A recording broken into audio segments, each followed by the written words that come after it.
Morning po. Morning, Pastor. Pray ng Panginoon. May the Lord, Lord's presence guide us by His Holy Spirit. And sana po, palakasin tayo ng Panginoon. Bigyan tayo ng liwanag. Okay na ilis ang sound? Parang kakinis. Okay ba yung sound dyan? Kakinis o kulang ng bass? Kailangan sintonado kayo. Ay, sintonado ako. Okay. Simulan na natin. Yung continuation natin ng topic sa Couples ba yun eh? Couples Fellowship. Madalas itanong sa akin ni misis ko to eh. Pag sina-challenge niya yung mga kalalakihan sa church. Where are the covenant men? Nasaan daw yung covenant men? Ano ba sa Tagalog yung covenant? Tipan. Yung mga lalaki ng tipan, pamilya. Sa Tagalog ito. Nasaan ba yung mga kalalakihan sa tipan ng Diyos? However, parang yung tanong na yan nagiging na lang, secondary na lang din sa covenant yung babae. Kalimitan, no? Yun ang impact sa iba. At palagay ko, unspoken of, hindi man sinasabi, may impact na hindi gaano sa marami sa mga churches. Mababaw ang pagkakilala nila sa role ng kababaihan sa tipan ng Diyos. So, I entitled this topic na, Where are the covenant women? Where are the covenant women? Yes. Okay? Yes. Are the women included in the covenant?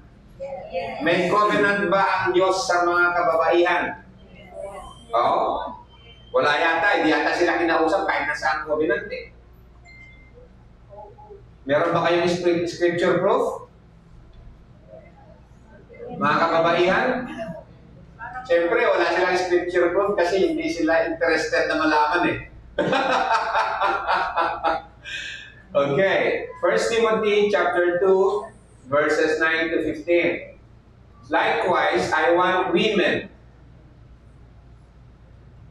to adorn themselves with proper clothing, modestly and discreetly, not with braided hair and gold or pearls or costly garments, but rather by means of good works, as is proper for women making a claim to godliness.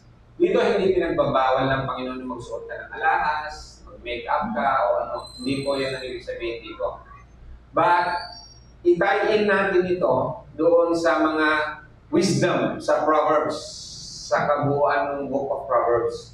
Makikita natin dito kung paano yung adorning ng women in the eyes of God. So, at binigyan niya dito 1 Timothy, I believe is quoting from the Book of Proverbs. But rather by means of good works, as is proper for women, making a claim for godliness. A woman must quietly receive instruction with entire submissiveness, but I do not allow a woman to teach or exercise authority over a man, but to remain quiet. Sinasabi ko na ngayon sa umpisa pa lang, na kapag twisted ang pagtuturo tungkol sa mga verses na ito, specifically verses 11 to 12, then ang mangyayari po, bumababa ang tingin ng kalalakihan sa babae, at ang nakakalungkot, yung babae, tinatanggap din lang naman din nila yun. Dahil mas gusto nila yung medyo mababa lang yung responsibilidad. Do you know na para-parehas tayo ng responsibilidad sa harap ng Diyos? Do you know that? Amen? Amen. How do I know? Saan sinabi? Gusto ko sumagot ngayon mga kababaihan. Saan sinabi anong scripture? Okay. Hindi ko kayo inaano, kaya lang, I'm here to offer to you yung services ng mga nagtuturo as your servant sa gospel ng Panginoon. Inaamin ko upfront ngayon na malaki ang pagkukulang namin sa inyo kasi kapag nagsiseminar kami, yung sineseminar lang yung busy na nakikinig in full attention, samantalang yung mga kababaihan sa fellowship, sila yung taga-handa lang ng pagkain at kahit hindi na sila nakikinig kasi yung services naman nila kailangan kasi sa ibang area. At gusto ko sanang mabayaran ulit yun. Yung pagkukulang na yun, kaya nasa sa inyo yan. If you want, you can request a seminar internal para sa inyong mga kababaihan at pwede umattend kahit lahat ng kalalakihan, kahit kabataan, okay? Inaamin ko lang yung may pagkukulang kami sa inyo kasi kababaihan lagi nasa likod na hindi nakikinig eh. Siguro pagkukulang namin yun. Okay? So, sabi rito, a woman must quietly receive instruction with entire submissiveness, but I do not allow a woman to teach or exercise authority over a man, but to remain quiet. Okay? Ang ibig lang sabihin dito ni Paul, hindi niya sinasabi na inferior o mas mababa yung pagkatao ng mga babae ng mga Kristiyano, hindi po. Ang sinasabi niya lang dito is the usurpation of authority in the church. Hindi ibig sabihin na hindi ka pwede magsalita sa loob ng church pag nasa kitchen ka, mga babae. That's not what it means. For it was Adam who was first created and then Eve, and it was not Adam who was deceived, but the woman being deceived fell into transgression. Huwag niyo nang tanggapin yung huwag niyo nang nasa Panginoon na tayo, huwag niyo nang tanggapin yung kung ano man yung pagkaka-deceive ni Eve. Huwag niyo sabihin na Eve kasi kami, kaya quiet na lang kami inside the church kasi kami yung nag-deceive kay Adam. That's not what it means. Actually, in Christ, women are called into the new creation. Again, restoring the image of God in women and in men. Amen. Amen? In men and in women. And it was not Adam who was deceived, but the woman being deceived fell into transgression. But women will be preserved through the bearing of children if they continue in faith and love and sanctity with self-restraint. 1 Corinthians 14 verse 34. The women are to keep silent in the churches. Okay, magsasalita. For they are not permitted to speak, but are to subject themselves just as the law also says. Have you been reading the law? Women? Especially address ko mga kababaihan dito. Yes? What does the law say about the women? Okay? Now, pumunta tayo dyan.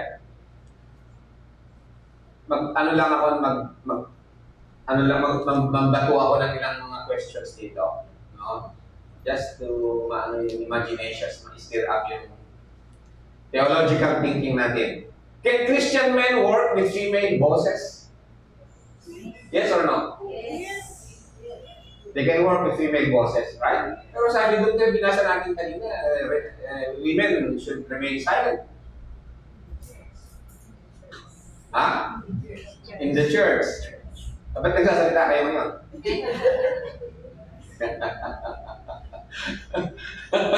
Yeah? Huli ka. Can husbands learn from their wives at home? Oh?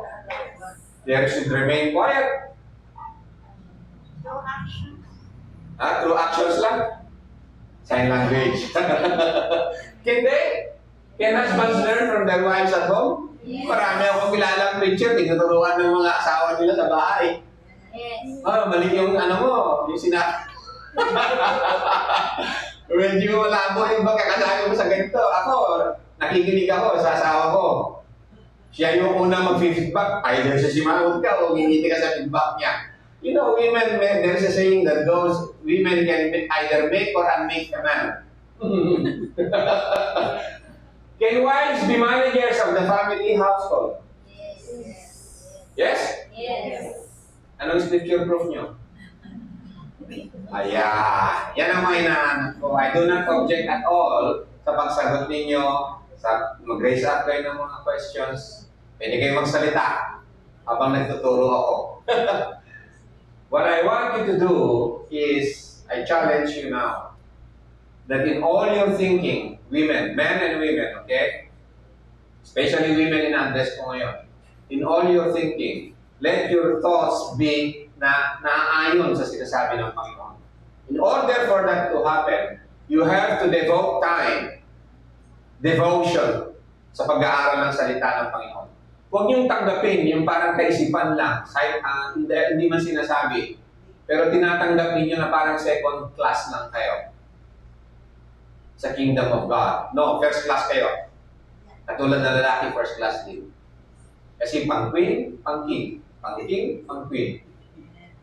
Amen? A woman should not be teaching men. Pwede ba magturo ang babae? Pwede bang, I'll put it this way. Pwede bang turuan ng babae ang lalaki? Yes. Paano yung sinabi kanina na ang babae hindi dapat turuan ng lalaki? Sa church. Sa church. Okay? Can a man be treated by a woman doctor? Yes. Dapat yung mga Christian siguro, sa lalaki lang na doktor sila pupunta kasi hindi sila pwedeng papasa ilalim sa babae. Is that the proper interpretation of it?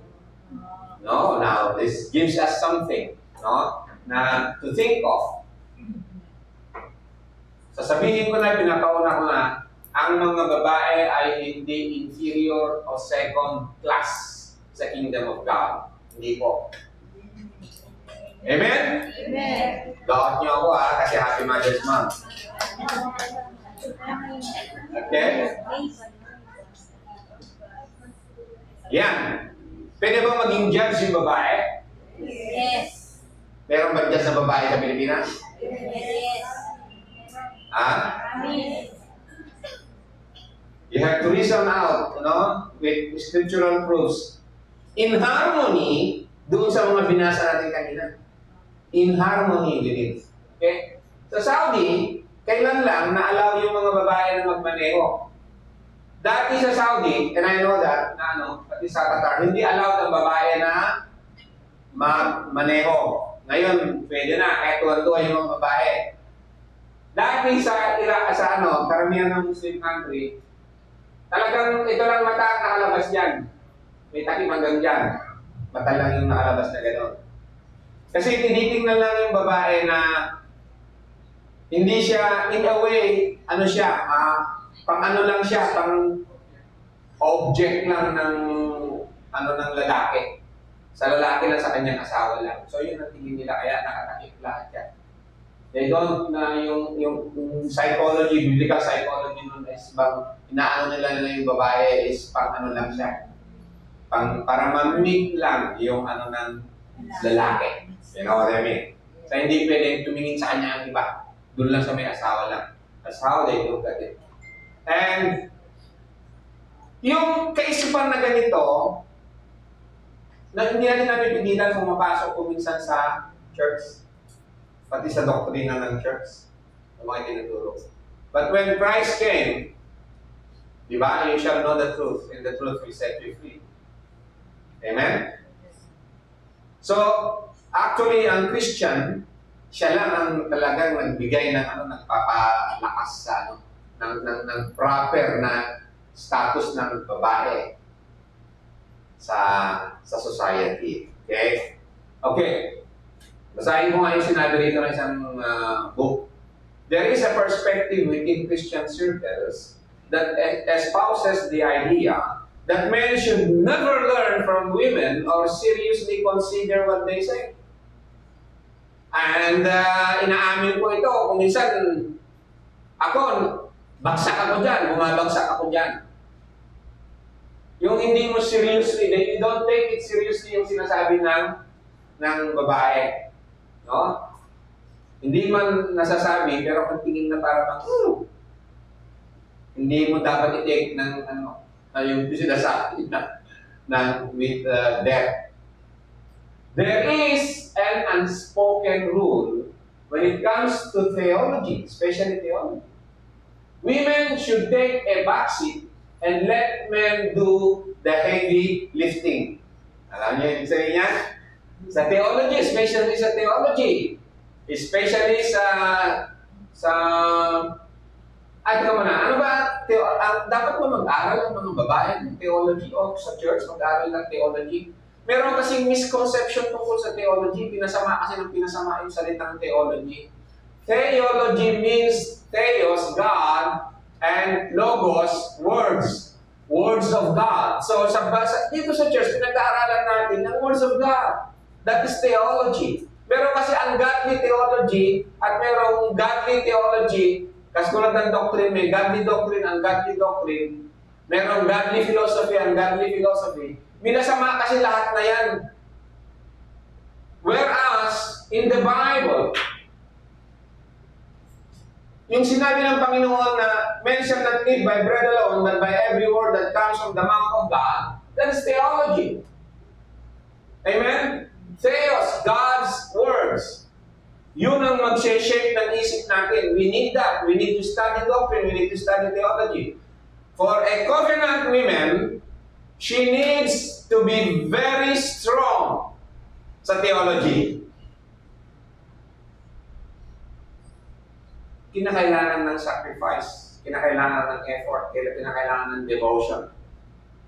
For women to be strong in theology and in studying the law of God. Amen? Okay, let us have a look at Genesis chapter 1, verses 26 to 28.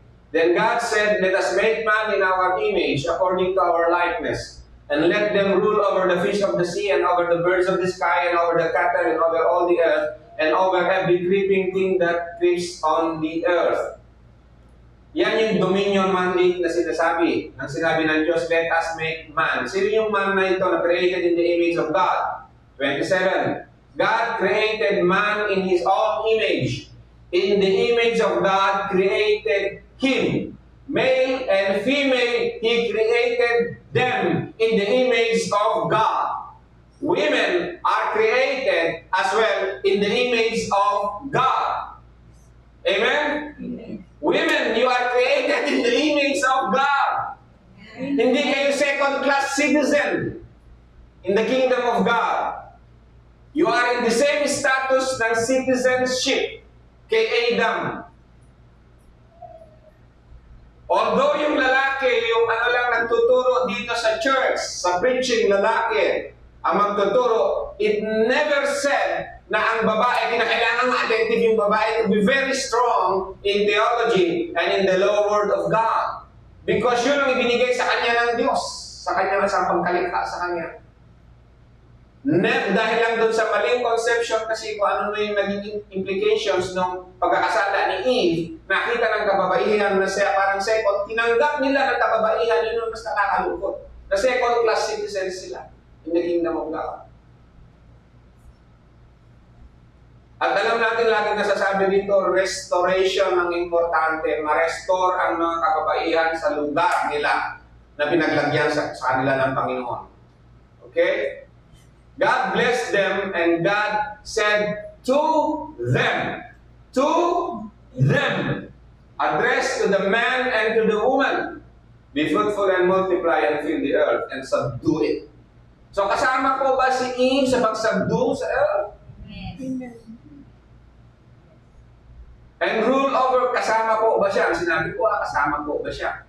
No? Hindi rin po pwede yung feminism na ang sabi nila, hindi kami sa feminism naman, ang sabi nila, equal kami nung lalaki now. Sasabihin ko na to, magkaiba ng role ang lalaki at babae. Pero yung difference nila ng role does not mean to say na lesser ang pagkatao ng babae. You got my point? Iba yung role na ibinigay sa kanila magkaiba. But never na inferior ang babae sa lalaki. Never. In the Word of God, never. Kahit nung sinabi ng Panginoon na woman is a weaker vessel, it does not mean to say yung weaker na na weaker siya sa status, sa faithfulness sa Panginoon. Ang requirement ng faithfulness and loyalty sa babae at sa lalaki is the same. Maalala niyo yung lesson natin dito noon, sino yun? Felicidad at saka si Perpetua. Perpetua at saka si Felicitas. Yeah? Ito yung pagkalikha ng lalaki at babae. And put on the new self in the likeness of God has been created. Now, these words, pang lalaki lang ito o pang babae? Ha? And put on the new self. Meron bang new self ang babae? Which in the likeness of God has been created in righteousness and holiness of the truth. And put on the new self, Colossians 3:10, who is being renewed to a true knowledge according to the image of the one who created him. Amen? So dito sa Genesis chapter 2 verse 18, nung sinabi ng Panginoon, the Lord God said, it is not good for men to be alone. It is not good for men to be alone. Di ba yung lalaki, dinala ng Panginoon yung mga hayop sa kanya. At siya ang nagpapangalan sa mga hayop. Wala pa si Eve noon. And then God said, it's not good for men to be alone. Doon lang, lahat ng ginawa ng Panginoon, it is good. Up to that time. Only nung nakikita na alone yung lalaki, doon lang sinabi ng Panginoon that it's not good for men to be alone. Amen? Ibig sabihin, mataas ang regard ng Panginoon mismo sa pagkalikha niya kay Eve. Sa kanyang purposes, mataas ang regard ng Panginoon. So, dito sa dalawang translations na ito, sa New American Standard Version, sa King James Version. Sa New Standard Version, American Standard Version, sabi dito, I will make a helper suitable for him. Now, yung helper na yan kasi, sa isip natin ngayon, sa modern language, ang babaw ng tingin natin. Parang yung kapag may karpintero, may helper siya. Yung helper niya, taga-abot lang ng pako, taga-abot ng martilyo, taga-punas ng pawis ng karpintero. Utus-utusan lang nung master carpenter o master tradesman. No? Hindi po yung ibig sabihin ng helper na yan. No? Ito, makikita natin dito. Sa King James Version, sabi dito, the Lord God said, it's not good that man should be alone. I will make him and help me. Wow, medyo tumaas na. No? Help me. Teka muna. Nagmamanage si Adam, di ba? Nagpapangalan siya ng mga hayop. Tapos, sabi ng Diyos, it's not good for men that men should be alone. I will make him and help me. This is a help that will meet the need in order sa ma-meet ito. Yung it is not good, it is something is lacking. Merong kulang. At yun, alam niyo naman yung perfect na pagkalikha ng Panginoon. So Eve was created perfectly according sa purposes ng Panginoon. According din dun sa role na i-assign niya sa kanila. No? So si Eve, ang role niya is help, to meet this. Siya lang ang makakamit. Wala nang iba pang makakamit nun. Nung kailangan, hindi ito sinabi rito na sexual need lang. Hindi ito sinasabi na emotional need lang. Hindi dito sinasabi na pang-dekorasyon lang sa bahay. Hindi ito sinasabi na wala pa dito mga bata, mga anak eh. Hindi sinasabi dito na mamit lang yung pag-alata sa mga bata. O pagluluto. O pamamalengke. Hindi po. It's much, much more higher than that. Help me, the word Ezer, which occurred in the Old Testament many times, kalimitan yung help me na yan is the same word na ginagamit when we say, our help is in the name of the Lord. Wow. So hindi yung parang utusan o servant. Our help, the word there is Ezer. is in the name of the Lord who made the heaven and the earth. If God is our help, God also is our strong tower. Parang ganun, no? So nakikita nyo, although hindi siya yung level sa Diyos, pero ginagamit ng Panginoon ng mga Hebrew, yung salita niya, yung helpmate, Ezer, is the same word na ginagamit kapag sinasabi nilang our help is in the name of the Lord. Okay? So, basahin ko ulit yung isang commentary dito, excerpt sa book. A helpmeet is not a doormat, but a subordinate and necessary partner. Eve was created as a necessary partner. It is a helpmeet from God. In order that si Adam, magampanan niya yung covenant. So mataas yung level niya, hindi parehas silang sa level as created in the image of God. So the role of the wife or mother carries out in the household is not one of unquestioning obedience to the husband. It is not one of unquestioning obedience. Yung bang hindi mo pwedeng, yung babae hindi siya nilikha para, hindi siya pwedeng pumalag, parang ganun. Kapag may maling sinasabi o pinapagawa yung asawa. It is not of unquestioning obedience to her husband. That is why, knowing and understanding the law of God is vital to a healthy marriage. What if her husband is wrong? What if he is sinning? For a woman to render unquestioning obedience to her husband is sin. Where do you find that in the Bible? Will you find that in the Bible? Hello? See? We need to study God's words. Okay, bigyan kayo ng tip kung saan yung isang makikita yan. Number 1, basahin niyo yung kwento ni Sarah. Yung sinabi ni Peter na nag-coach siya doon kay Sarah. Paano in-address ni Sarah si Abraham as Lord. Number 2, Rebecca. Number 3, sino? Abigail. Sino sa inyo nakakaalam ng story ni Abigail? Ha? Sawa nino? Okay? Iiwan niya po assignment sa inyo. Yung hindi nyo pagsagot ko anong scripture reference, meaning to say, I am here. We are here. Mag-aral tayo kung gusto nyo. Set the schedule. Set natin na ayos sa schedule natin. And I am here to serve you. Women. Kasama siyempre yung lalaki doon, okay? Na gusto nyo to be, makatulong ako sa deeper understanding, parang gano'n, no? Narito kami. Okay? What if her husband is wrong? What if he's sinning? What if for a woman to render unquestioning obedience to her husband is sin? Okay. God's definition, God's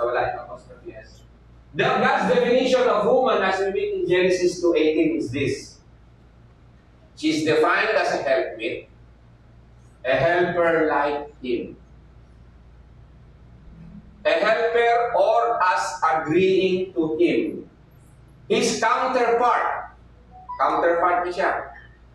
Kasi woman was taken out of men. Sabi ng men sa kanya, this is now bone of my bones and flesh of my flesh. At sa Ephesians chapter 5, they become one flesh, and a man will leave his mother and his father and mother, and cling to his wife. Kung secondary lang siya, inferior lang siya, palagay ko hindi ganun ang pagkaka-address ng Bible sa babae. Very literally from the Hebrew, a help is his front. Yun pala ibig sabihin nun. Yung help mo siya yung front mo, meaning to say siya yung mirror image mo. So that in some sense, she is a mirror. Ito na, isiningit ko ito. An animal cannot be a helpmate sa covenant ng Diyos in the kingdom of God. Sinasabi ko yan na para bang metaphorical. Di ba? Dumaan yung mga animals sa harap ni Adam. Pinangalanan niya, pero sabi ng Diyos, there is no suitable help for Adam. I will make one. So, wala dun sa mga hayop. What do you mean? What do you mean? So, wala na tratuhin yung mga babae parang mga hayop. Maraming kultura na natong babae parang hayop. Amen? And, one way or another, medyo makapasok ang ilang ano niyan sa church. Pati sa doktrina ng mga Christian. This helper role isn't about subservience to men or being less than. Okay, subservience means blind obedience. No? Hindi nag-o-oppose doon sa mali. The word for helper, Ezer, is used throughout the Old Testament about God Himself as He helps His people. For example, Israel trusts in the Lord. He is your help and shield. House of Aaron, trust in the Lord. He is their help and shield. You who fear the Lord, trust in the Lord. Women reflect the character of God's powerful help to His people when they support and build up the church. Ang laki ng role ng babae sa pag-build ng godly society. Alam naman natin na, sabi din natin na the family is the basic unit of society. Yun nga ba? However, yung role ng babae sa family is very, very important. No? Napakahalaga at hindi second class sa citizen of God ang babae pag ginampanan niya yung role na yun. Ito ang isang tingnan pa natin dito para makita nyo ito kung ano yung pagkalikha. Paano nire-regard, paano in-address ng Bible ang babae. Look, kapag mali yung misconception kasi nahaluan pagkabasa mo ng scripture, then hindi mo maintindihan ang tamang sinasabi ng scripture. All true authority on the face of the earth is under authority. Yan. Yan ang rule. Basahin natin sa 1 Corinthians 11 verses 8 to 12. For men does not originate from women, but women from men. For indeed man was not created for the woman's sake, but woman for the man's sake. That does not make the woman lower or inferior. Okay? It's for the sake of the man. So, ibig sabihin, kailangan ma-meet yung mataas na pangangailangan na yun. Therefore, the woman ought to have a symbol of authority on her head because of the angels. However, in the Lord, neither is a woman independent of man, nor is man independent of woman. Amen?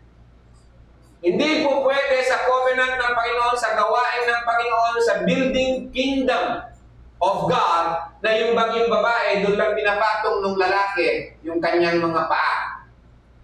You know what I mean? Correct? Verse 12, for as the woman originates from the man, so also the man has his birth through the woman.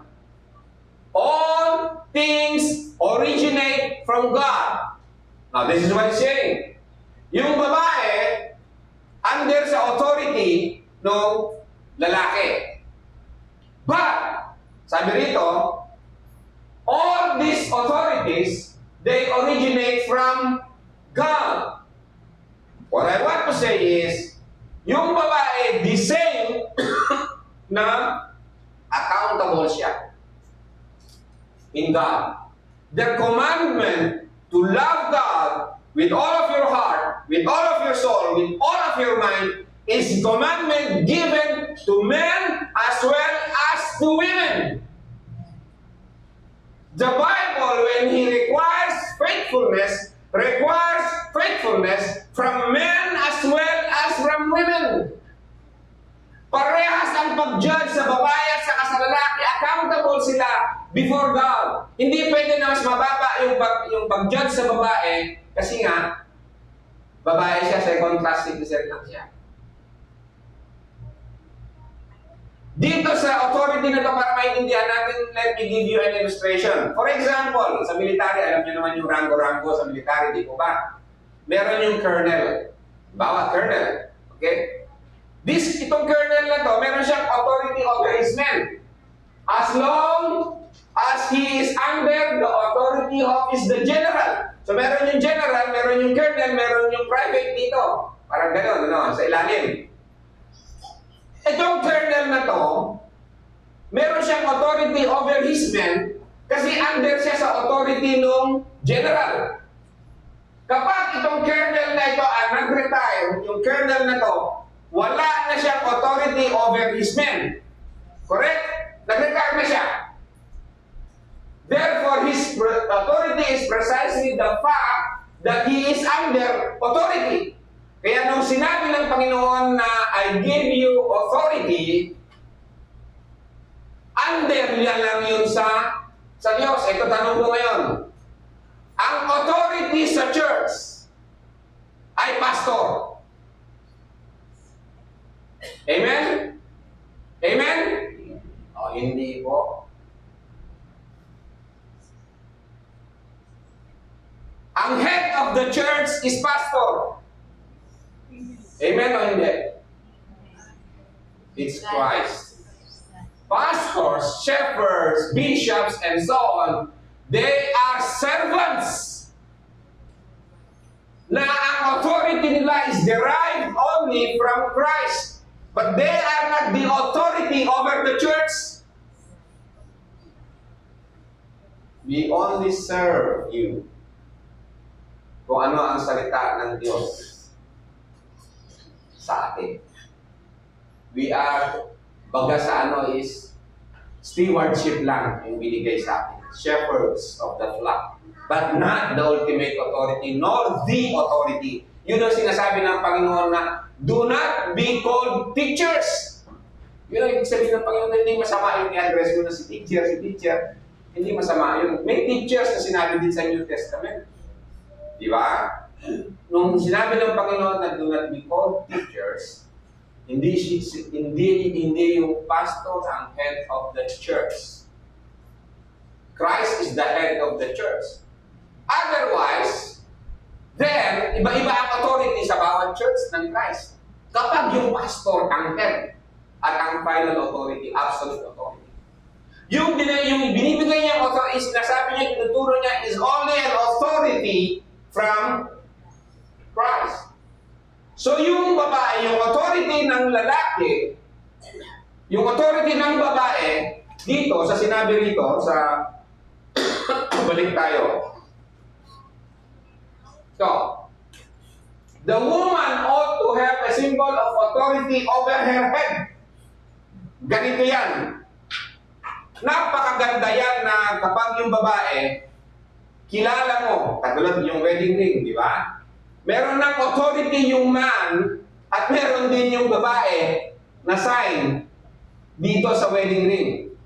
Noon, nagatnan ko pa ito noon, kababaihan sa Roman Catholic, kapag pumupunta ng simbahan naka-veil, yung nanay ko naka-veil. May veil siyang so bilog na ganun. Talaga yan. Oh. A symbol of authority. Pero hindi ito symbol ng yung subservience. Ano subservience sa Tagalog? Ha? Blind obedience. Hindi. Hindi. Ganito yan. When a woman have an authority over her head, example, sa bahay, sa mga bata, kung anong sinabi ni nanay, susundin din. Because the nanay carries the authority of the man. Meron siyang symbol of authority.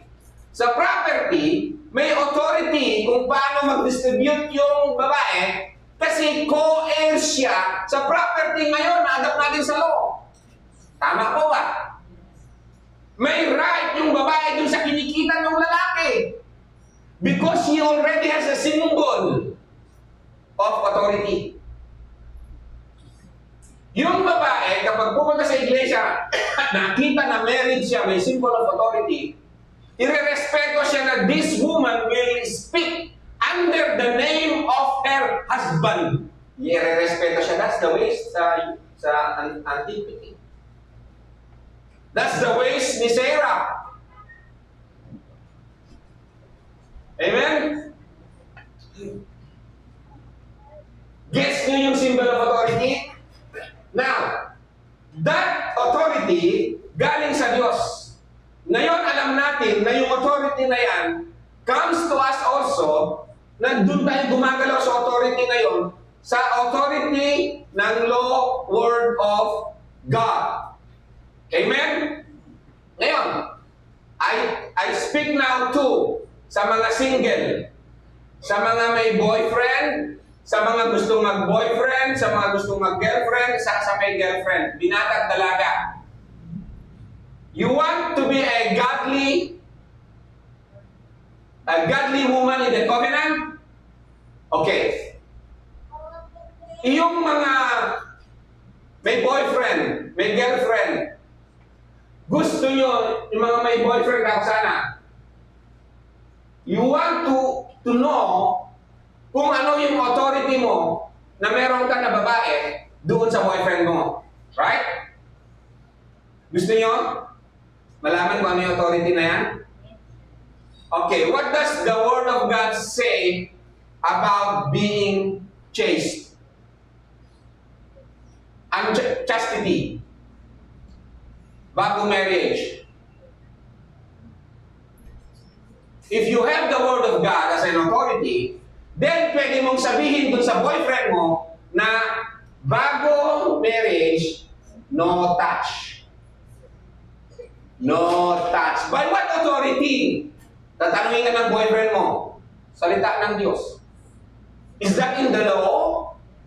That's the authority of the woman. Authority over her head. What does the law say? Isipin mo, you carry that authority. Sasabihin mo sa boyfriend mo, no touch. Yan ang authority ko. Bakit saan ba sinabi sa Bible? Di ba sinabi sa Bible na kapag nag-asawa siya, and then sa first night, nakita na hindi siya virgin, then papatayin siya? That's what the law says. Kapag yung babae ay na-rape, nagkaroon ng sexual assault, parang gano'n sa kanya, sa fields, at walang nakarinig, pero yung babae, ang tanong ng law, ganito, sumigaw ba yung babae o hindi? Kapag yung babae sumigaw, then yung lalaki papatayin. Pero kapag yung babae hindi sumigaw, kasama siya sa papatayin. Why? Yung ang authority ng babae, self-defense. I-defend niya yung kanyang chastity, yung kanyang purity. Hello mga babae, makinig kayo sa akin. Ano ang authority niyo sa boyfriend ninyo?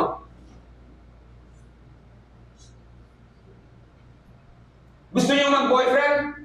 Kunin ninyo yung boyfriend na tumatanggap ng authority over your head na bigay ng Diyos. Amen? That's an example. That's what we get when we study the law of God.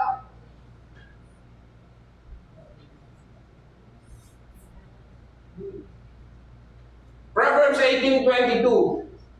He who finds a wife finds a good thing and obtains favor from the Lord. Ha? Kala mo dyan lang huminto, di ba? He who finds a wife finds a good thing and obtains favor from the Lord. But we need to define sino yung wife na yan. Kasi dalawang klase ang wife. There is the foolish wife. Yeah. Katulad nung sabi natin kanina, may theology that is godly, may theology na ungodly. May philosophy na godly, may philosophy na ungodly, may doctrine na godly, may doctrine na ungodly. In Proverbs 12 verse 4, an excellent wife is the crown of her husband. Now, tell you what. If a wife doesn't love the law word of God, hindi siya obedient sa law of God, can she be an excellent wife that puts a crown on her husband? the glory of a man, the glory of God is in man, and the glory of man is in a woman. So how is that glory, that crown, mailagay sa lalaki kung yung woman sabi dito, but she who shames him, for example, adultery, for example, pagnanakaw, for example, slandering, but she who shames the man who works at the gate, parang ganon, is like rottenness in his bones. See how strong a woman should be sa law word of God? Amen? Ito, you agree or disagree? Huh? Like a gold ring in a pig's snout is a beautiful woman who shows no discretion.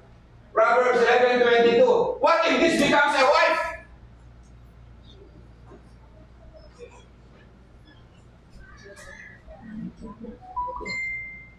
So balikan ko to. Ito, he who finds a wife finds a good thing. Sino yung wife na yun? An excellent wife or yung wife that gives rottenness to the bones? Ito, agree or disagree? Read biblically. Kapag nag-disagree kayo, tama kayo. I disagree sa illustration. Hindi ganyan ang pagkakasabi sa Bible. Ang sabi sa Bible, ganito. Amen? Hindi mukhang baboy yung babae. Yung problema, yung jewel na nilagay dito. Sinusubsud lang nung baboy sa dumi. Imbes na yung pagkalikha sa kanya is a jewel. You get that? Mali ito. Mali ito. Hindi niya sinabi na yung babae na yun ay mukhang baboy. Hindi. Gaganda mga babae. Amen? Totoo yan. Whatever you do, kahit na sino tanungin mo na may asawa, sino pinakamaganda sa'yo? Asawa ko. Kapag hindi siya pinakamaganda, ako po. Nagsago ka na, lalaki. Expose ka ngayon. Di ba?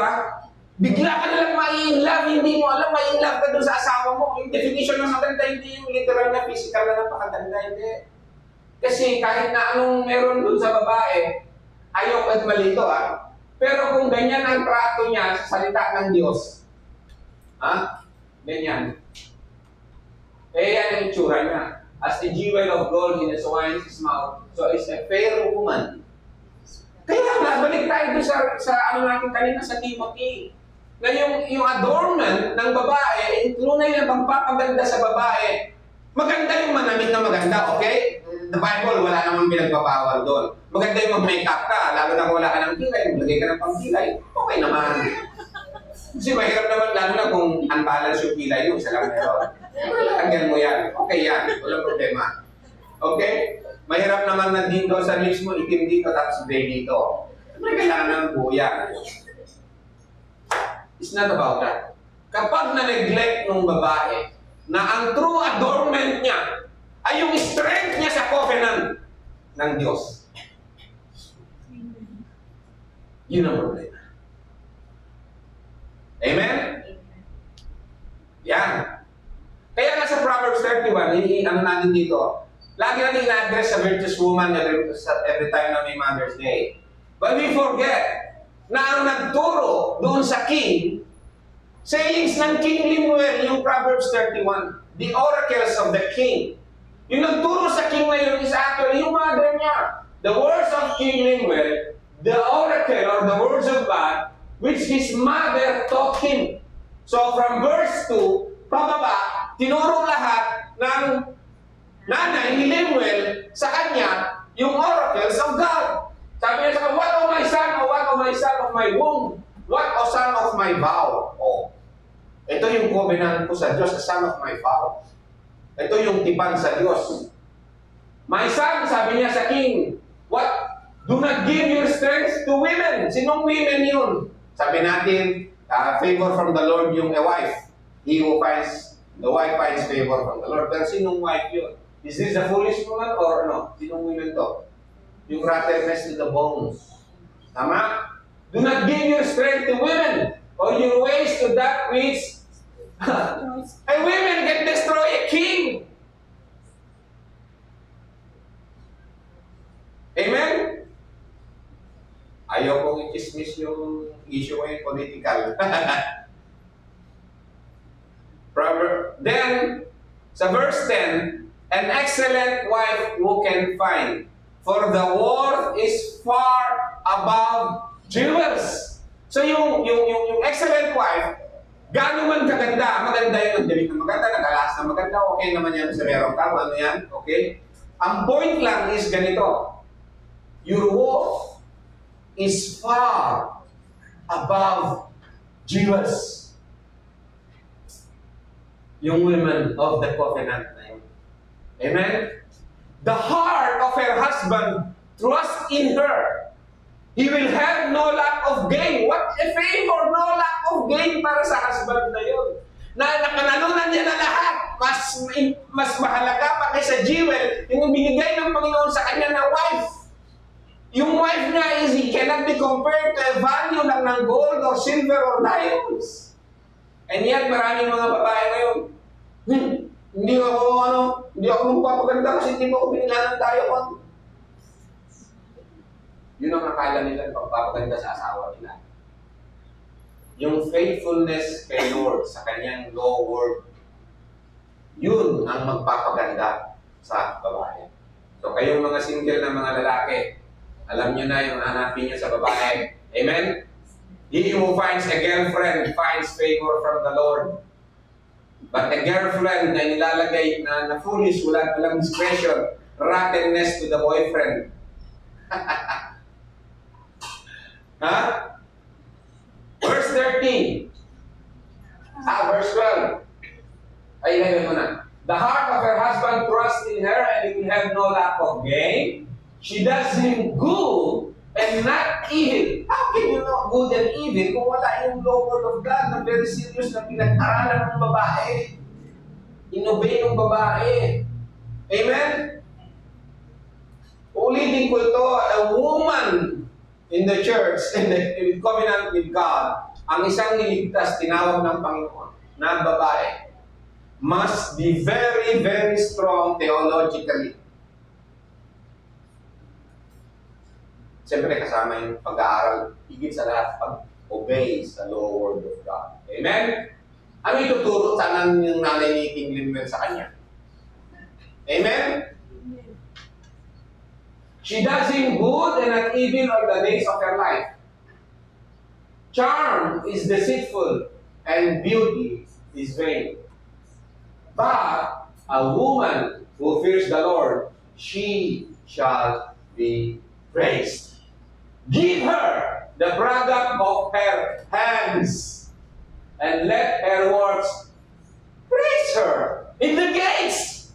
Saan pumunta yung asawa niya? Hindi sinasabi sa Proverbs 31 na yung lalaki hindi kasama sa management ng household. May kasama yun, hindi lang sinabi directly.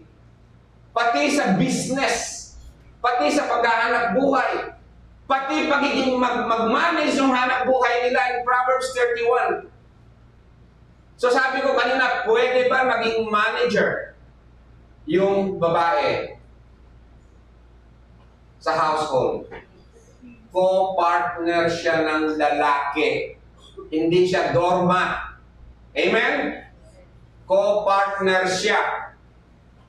She is a suitable helpmeet. He is a helpmeet. Kahit wala na yung suitable, helpmeet. Sa lalaki. The biblical doctrine of women puts forth the image of one who rules alongside her husband in household property, and business enterprises. With her focus being the care of the family, she enables her husband to make a difference in the surrounding culture, bringing to bear God's law word. The husband is the head of the wife, but not in such a sense that she is to be under his feet, to be treated as his servant, or to be deemed his inferior. Proverbs 31 is a woman that women should strive to be. She is trustworthy, a manager of her household, is wise and gives advice. Paano ka mapagbigyan ng magandang advice kung hindi ka marunong sa salita ng Diyos? Sa Lord Word of God. Especially sa Lord Word of God. A hard worker. God has given her children and she raises them up for the kingdom of God. Niligtas tayo hindi para sa ating sariling satisfaction. Hindi para masagot lang, sasagutin ng Panginoon natin mga pangangailangan, okay? Hindi para masagot lang ang ating economic needs o yung ano lang na kailangan natin. Ginagamit lang natin ang Diyos na parang flight attendant or repairman. Iligtas tayo ng Diyos para sa kanyang pag-build ng kanyang kingdom here on earth. Doon sa prayer na, Thy kingdom come, Thy will be done on earth as it is in heaven. Yun yung picture ng tabernacle in the wilderness. Ngayon, sa pag-build ng kingdom, on the equal footing, sa taas sa responsibility before God, at pananagutan before God, ang lalaki at babae, magkaiba sila ng role. Physically, ang babae ay mas mahina. A weaker vessel, sabi. Sa lalaki, sa athletics, alam niyo naman yun. Pero, believe ako, bakit yung lalaki walang lakas na siya ang mag-alaga ng bata, siya ang maghugas ng pinggan, siya ang maglinis sa loob ng bahay. Hindi mahina ito. Alam mo yung weaker vessel ng babae? Ang lakas pala ng babae, di ba? Believe ako sa lakas ng nung asawa ko. Sa pagpapalaki sa mga anak ko, isipin mo, 3 yan. Andun ako sa abroad. Eh kung hindi siya yung nag-manage, pwede ba magtrabaho yung babae? O magsabit siya sa husband niya kung ano ang rule ng house. Amen? Pwede ba yung babae mag-employ siya habang... Paano kung yung lalaki unemployed, tapos yung babae employed? Sino ang mas mataas sa kanilang dalawa? Lalaki. Oo, yung role pa rin ng lalaki ang head. Amen? Amen. So, paano mo i-oppose yung lalaki pag mali siya? Oppose with submissiveness. You know what I mean? Say it in a proper way. Paano i-address ni Sarah si Abraham? Ganun ang pagkakasabi mo dyan. Hindi yung, Hoy! Tagal ka lalaki! Nakatay na. Hoy! Ako nagpapasahod sa'yo! Or, alam niyo, meron akong i-share sa inyo. Kung tanda na tayo, syempre marami na tayo natutunan sa ating mga asawa, di ba? Totoo naman eh. Ginagamit ng Panginoon yung babae para maturuan yung lalaki sa holiness, sa sanctification. Totoo yan. It's not suitable, sabi nga, it's not good for men to be alone. Pero hindi ko na, sa ibang studies natin gagawin yung mga example. Yun ang ipapa-assignment ko sa atin sa church. Yung Titus chapter 2. Sana sa mga fellowship natin, sa mga Bible study, sa mga couples fellowship, ladies fellowship, sa mga ang motive sa natin, ang prime objective natin, how to build, mag-build tayo strong na church at sa family, most especially una pamilya, in the kingdom of God. Tayo ay nasa business of kingdom building. At mga babae, you are a very vital vessel para sa gagawin ng Panginoon. Amen? Napakahalaga. Huwag niyong pabayaan yung lalaki. Alam niyo si Mrs. pag siya nagkaroon sa akin, preach mo nga yung ganito, talaga na-inspire ako eh. Pagka, yung preaching, kumusta yung pagka, gumano siya na ako, nangihinga ako. Sinabi ko na siya, dito ko mag-parking eh. Tapos, doon ka nag-parking. Ikaw may driver.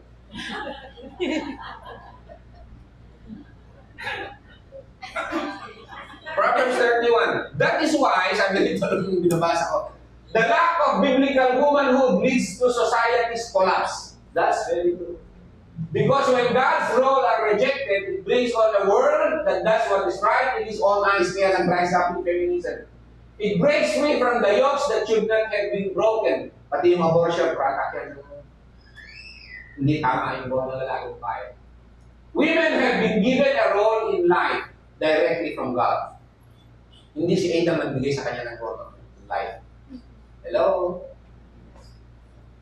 They are the helpmates to their husbands. They nurture and raise the children.